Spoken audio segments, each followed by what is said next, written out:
A very good evening to all of you. Myself, Dr. Prateek Garg. So today we will discuss about anatomy of pharynx. We all know what is pharynx.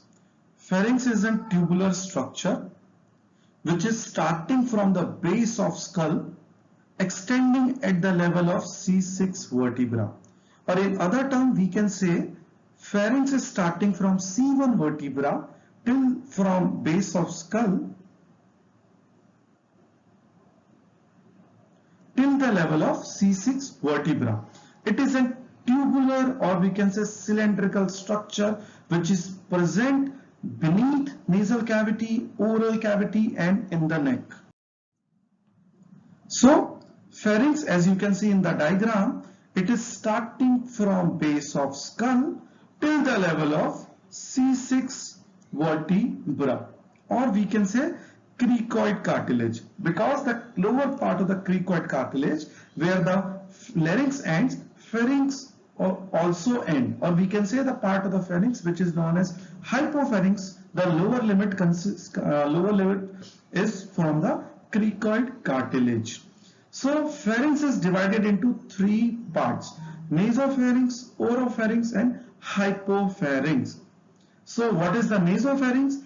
Nasopharynx is the posterior most part of nasal cavity, or we can say where the nasal cavity posteriorly ends, nasopharynx starts. So here in this diagram, let's draw the nasal cavity with a green color. We all know this is our nasal cavity. So the nasal cavity posterior most limit, which is also known as posterior nares, it forms the anterior boundary of nasopharynx, and the posterior boundary of nasopharynx, it is formed by, we can say, posterior pharyngeal wall, which is against the C1 vertebra. And what are the structure present in the posterior wall? The first one is the adenoid tissue, and then comes the Thornwald's bursa. So nasopharynx is in part anteriorly bounded by the posterior nostril, posteriorly by the posterior pharyngeal wall which is against the C1 vertebra, superiorly there is base of skull, and inferiorly it is an imaginary line drawn from the hard palate. So we can see this is hard palate. If we draw an imaginary line from the hard palate and superiorly by the base of skull, so this much part is nasopharynx. What is the oropharynx and hypopharynx? The part below nasopharynx is oropharynx, where the superior boundary is in hard palate imaginary line, and the inferior boundary is hyoid bone, or we can say an imaginary line drawn from the tip of epiglottis, and the part below hypopharynx or below oropharynx is hypopharynx. So let's have a look at the nasopharynx, oropharynx and hypopharynx. So nasopharynx, it is at the level of C1 vertebra, oropharynx is at level of C2 vertebra, and hypopharynx is at the level of C3 to C6. So which makes hypopharynx largest of all. So hypopharynx is largest among nasopharynx, oropharynx and hypopharynx. Nasopharynx superior limit is base of skull, inferior limit is hard palate. Oropharynx superior limit forms the hard palate, lower limit forms the hyoid bone. And hypopharynx, the superior limit is hyoid bone and the inferior limit is cricoid cartilage. So if suppose, look at this diagram, this is our hyoid bone suppose. So an imaginary line drawn from the hyoid bone, or we can say at the tip of the epiglottis. So this much part is oropharynx, which is also against the C2 vertebra. So this is oropharynx, and the part below this, that is from C3 to C6 vertebra till the level of cricoid cartilage, is our hypopharynx. So nasopharynx is at C1 vertebra, oropharynx is C2 vertebra, and hypopharynx is till the level of C6 vertebra. What are the three boundaries or lines. So upper limit is base of skull. Then comes an imaginary line drawn from the hyoid bone, which forms the nasopharynx, and then an imaginary line drawn from the here is the hard palate.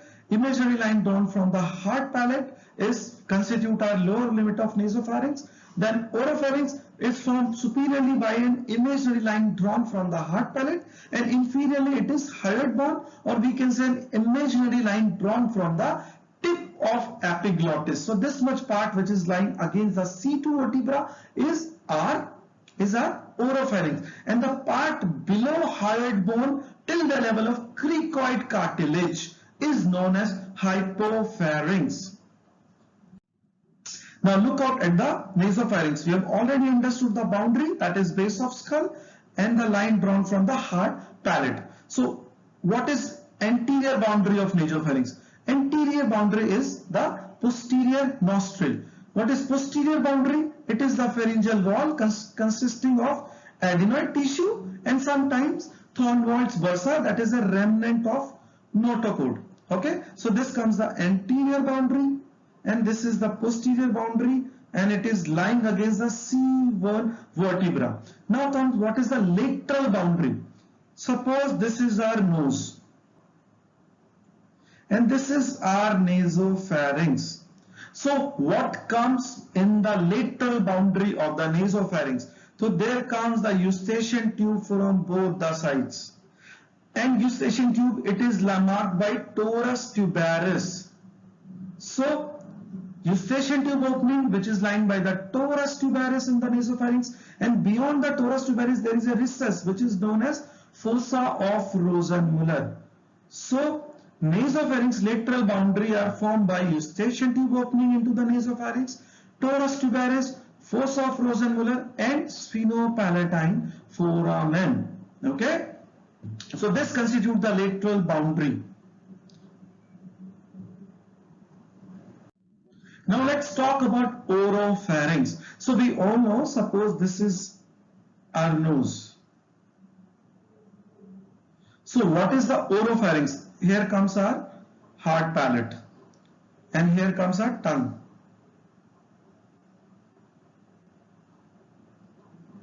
Okay, so what is oropharynx?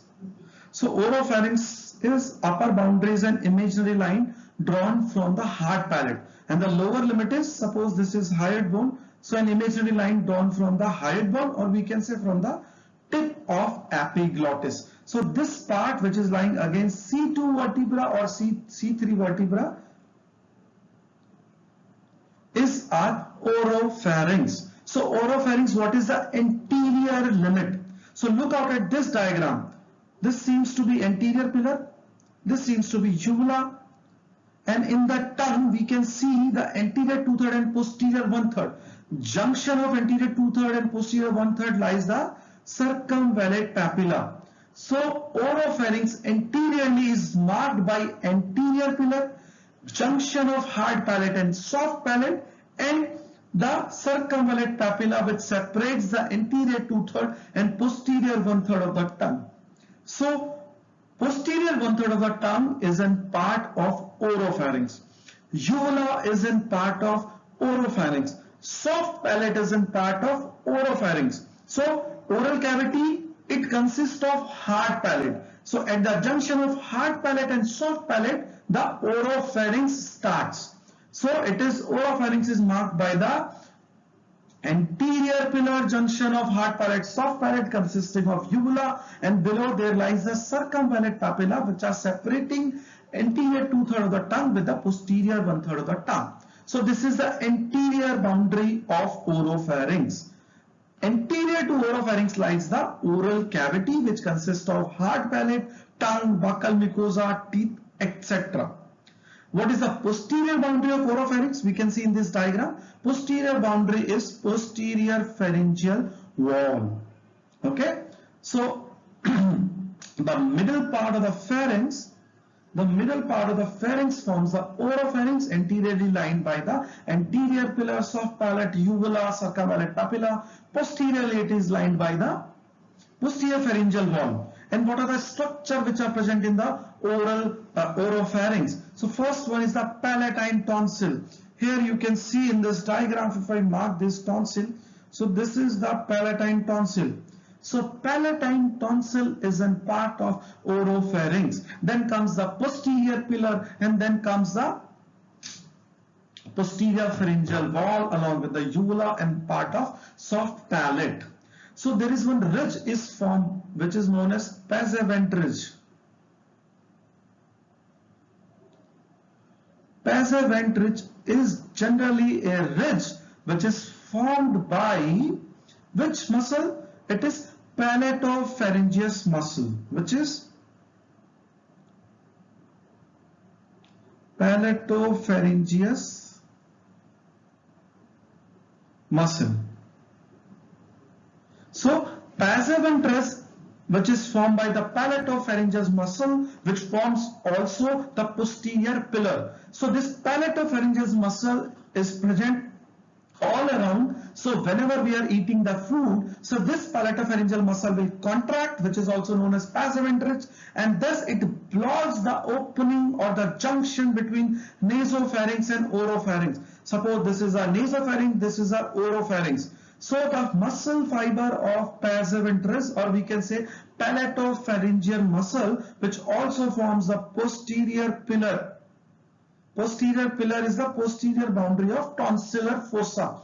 So this palatopharyngeal muscle will contract and form the passavant ridge, and thus it prevents the regurgitation of food from oropharynx into the nasopharynx. So this is important, very important by the examination point of view also. This passavant ridge is formed by the palatopharyngeal muscle, and when it contracts from the passavant ridge, it blocks the entry of food from oropharynx into the nasopharynx. So what are the function of oropharynx? So it conducts for air and food, helps in speech because the posterior part of the tongue also lies in the oropharynx. Then it forms a taste because it consists of circumvallate papilla and the posterior part of the tongue, which are consisting of taste buds. And it also helps in immunity and local defense by means of tonsils. What are tonsils? Tonsils are aggregate of lymphoid tissue.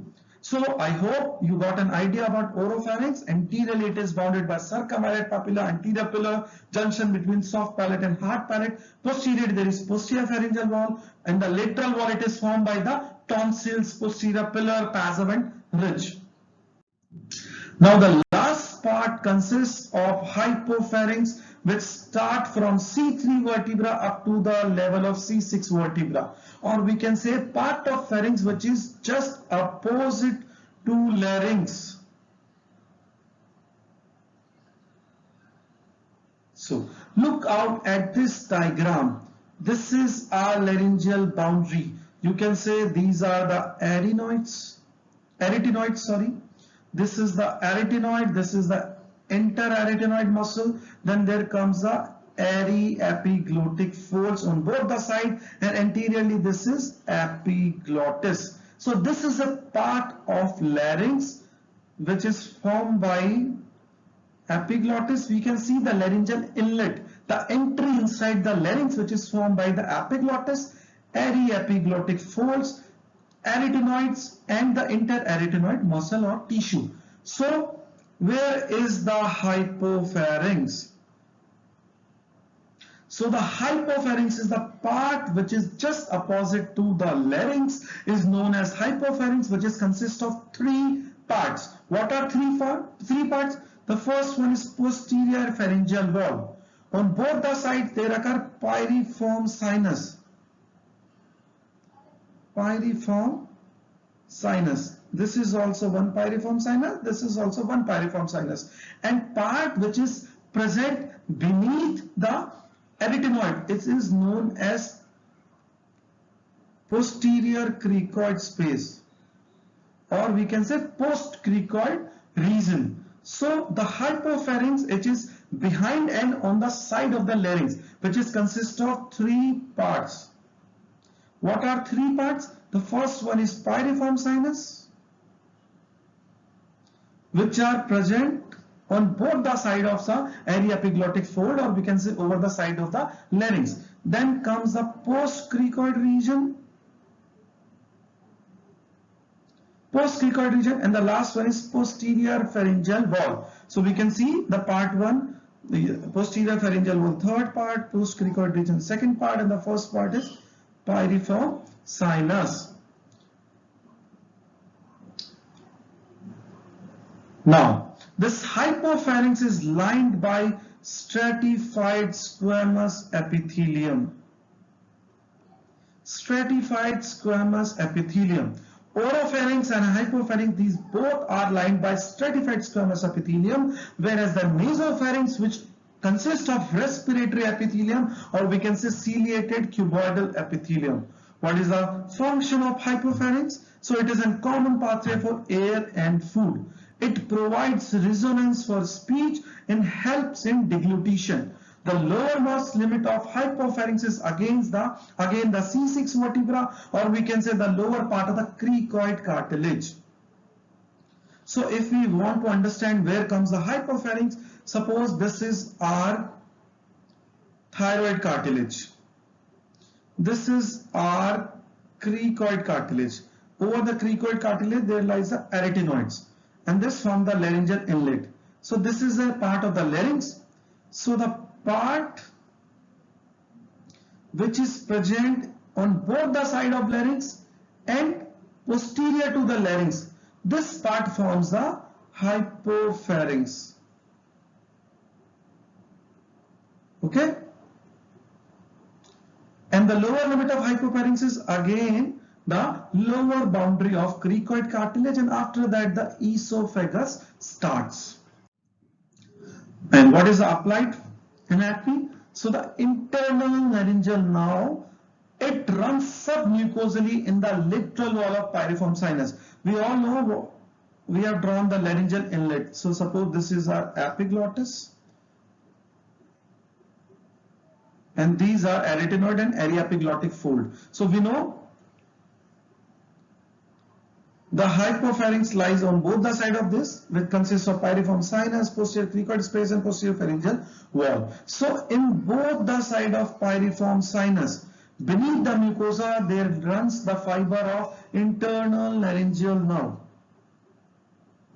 Internal laryngeal nerve, it runs submucosally in the lateral wall of the piriform sinus. So hence, any pathology at the piriform sinus, the pain can be referred to the ear, because we know in the ear, the floor and the posterior wall of external auditory canal. Suppose this is my external auditory canal. So the posterior wall and the floor, these are supplied by the vagus nerve branch. Which is the branch? Which is Arnold's nerve. Arnold's nerve. So the vagus nerve is supplying the floor and the posterior wall of external auditory canal. This is posterior wall, this is floor of EAC. Okay, so any pain, any pathology in the piriform sinus here. This is a piriform sinus, suppose, on both the sides. So any pathology of the piriform sinus, by means of internal laryngeal nerve, the pain can be referred to the ear. And the postcricoid region, it is a common site of carcinoma in females suffering from Plummer-Vinson syndrome. So what is PV syndrome? PV syndrome, it consists of iron deficiency anemia, vitamin B12 deficiency. And what happens in Plummer-Vinson syndrome? The patient is usually anemic. Patient will have dysphagia.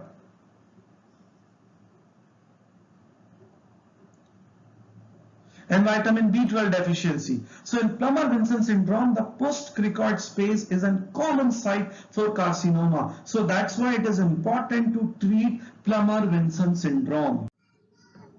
Now let's look at the structure of pharyngeal wall, how it is lined. So the first layer which is facing into the oral cavity or the oropharynx. So suppose this is a cylindrical structure of the pharynx all around. So the first layer, the innermost layer is mucous membrane. Beyond the mucous membrane, there lies pharyngobasilar fascia. So the first layer is mucous membrane, which is lined by in oropharynx, and the hypopharynx it is lined by the stratified squamous epithelium, and in the nasopharynx it is lined by the cuboidal epithelium. So firstly there comes the mucous membrane, then secondly there comes the pharyngobasilar fascia. The next layer constituted by the pharyngobasilar fascia. So this is pharyngobasilar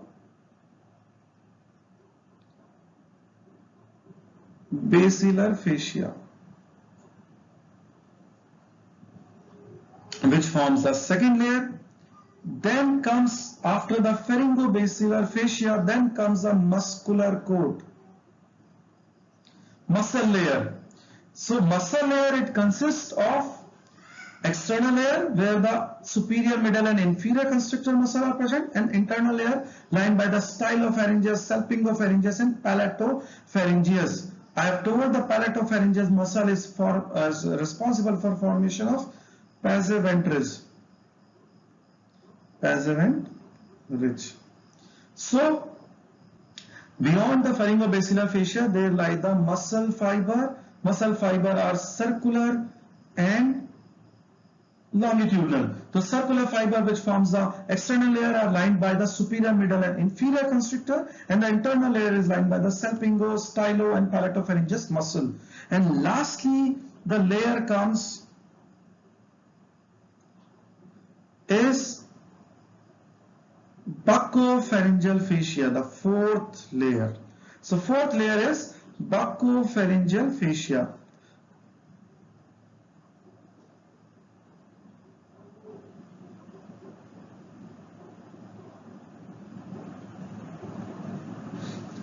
Okay, so this is for buccopharyngeal fascia. Beyond this lies the retropharyngeal space. Okay, so till the level of buccopharyngeal fascia, this much is the part of the pharynx wall. So which consists of four layers. First layer is the mucosa layer, then comes the pharyngobasilar fascia, and third layer consists of the muscle, and the fourth layer consists of buccopharyngeal fascia. Okay, so that's how this pharynx is constituted. So look out at this diagram. This is the base of skull. So starting with this comes the eustachian tube. So what are the linings? You can see here what are the linings inside. So the first one, A, is the mucosa layer, then comes the pharyngobasilar fascia, then comes the muscle, and lastly it comes the buccopharyngeal fascia, and beyond the buccopharyngeal fascia there lies the retropharyngeal space. So retropharyngeal space is beyond buccopharyngeal fascia.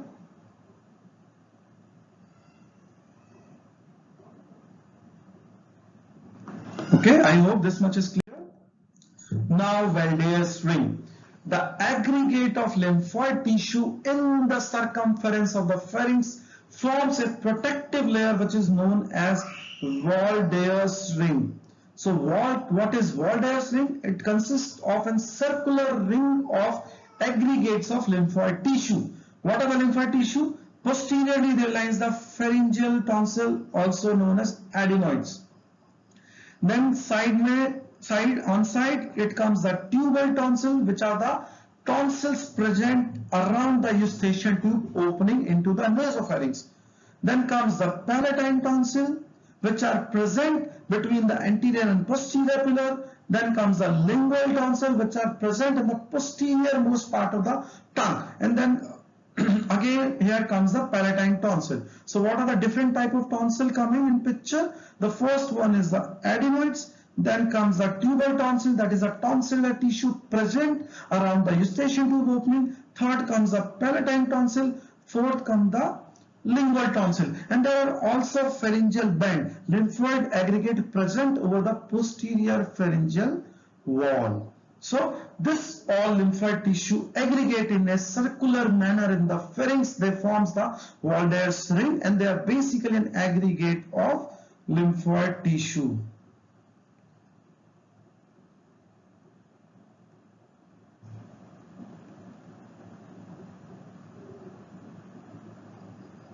Okay, So what is the clinical importance? These are tissues which are present with the lymphoid cells, and they forms a B and T type of lymphocyte whenever there is an entry of any bacteria, any foreign object into the body.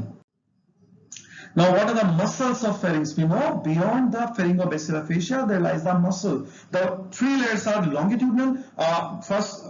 There are two types of muscle. The first one is circular and the second one is longitudinal. So what are the longitudinal muscle? There are three muscles which form the longitudinal layer of pharynx, and they are generally towards inside. The inner layer is longitudinal, outer layer or external layer is circular muscle. So longitudinal layer is stylopharyngeus, salpingopharyngeus and palatopharyngeus. By the name itself suggests, salpingo means eustachian tube opening.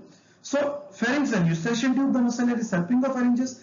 Palate and pharynx is the palatopharyngeus, styloid process and pharynx is the stylopharyngeus. So these are the longitudinal muscle. You can see in this diagram the palatopharyngeus, stylopharyngeus and salpingopharyngeus. You can see the salpingopharyngeus is attached with the eustachian tube. This is the torus tuberous.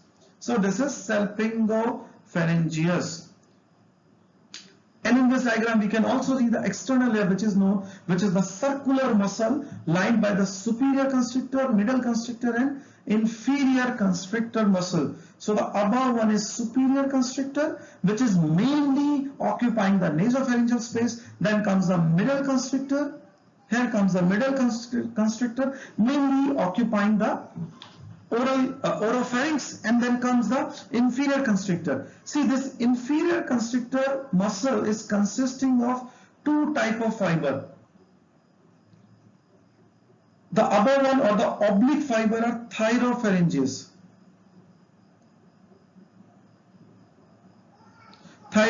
So these are thyropharyngeus muscle, which are the oblique fiber, and the circular fiber is cricopharyngeus.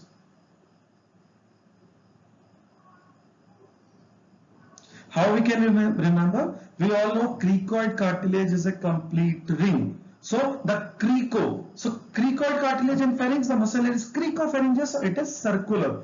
And the thyropharyngeus, we know thyroid is not complete. It is an obliquely paced like this.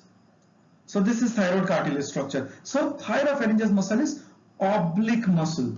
So this is thyropharyngeus and this is cricopharyngeus.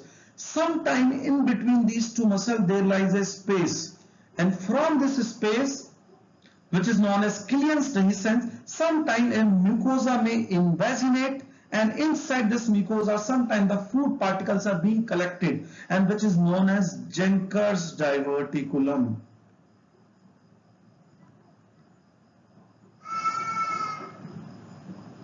So what is Jenker's diverticulum? Sometime in between the thyropharyngeus and cricopharyngeus, which forms the inferior constrictor muscle combinedly. So there is a gap between thyropharyngeus and cricopharyngeus. From the gap, sometimes the mucosa invaginate, forms a diverticulum, which is known as Jenker's diverticulum, which is lined only by the mucosa because it is a false diverticulum. And in this diverticulum, sometimes the food particle may get collected, which produces certain symptoms like the vomiting, foul smell, etc. Now let's discuss what are the structure which are passing in the different layer of the pharynx. So firstly, between the base of skull and superior constrictor. So suppose this is our base of skull and this is our superior constrictor muscle. So what are the structure above? The first one is tensor palatine muscle. Then comes the ascending palatine artery, levator palatine and auditory tube, that is the eustachian tube. So above one is known as sinus of Mercagni, where between the base of skull and superior constrictor muscle. What are the structures? So try to remember the nasopharynx. The first one is the eustachian tube. And what are the muscles with the eustachian tube? There is tensor palatine, there is levator palatine muscle and the ascending palatine artery. So what are the structure between superior and middle constrictor? The stylopharyngeus muscle and ninth nerve, that is a glossopharyngeal nerve.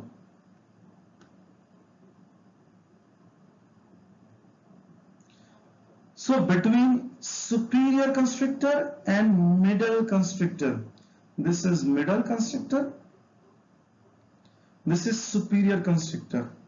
So in between these two, what are the structure lying? The first one is the stylopharyngeus muscle and the ninth nerve. Now, what are the structure between the inferior constrictor and middle constrictor?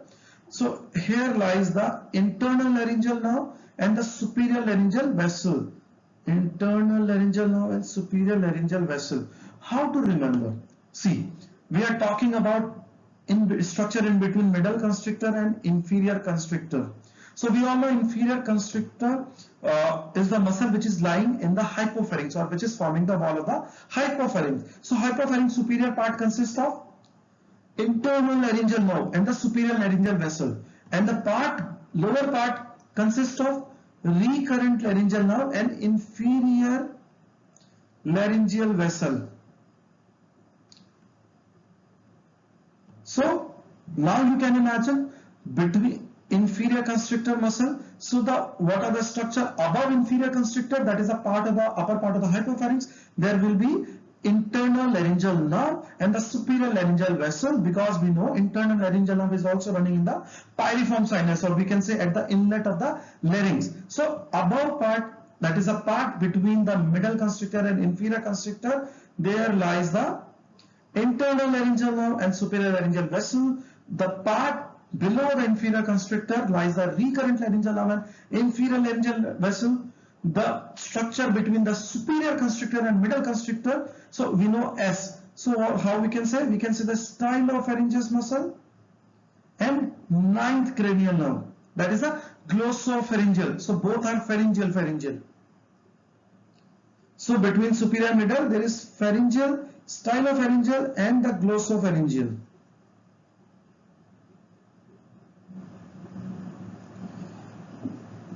Glossopharyngeal and stylopharyngeal. So these are between superior and middle constrictor, and above in the sinus of Morgagni there lie the eustachian tube, levator palatine artery muscle, tensor palatine and ascending palatine artery.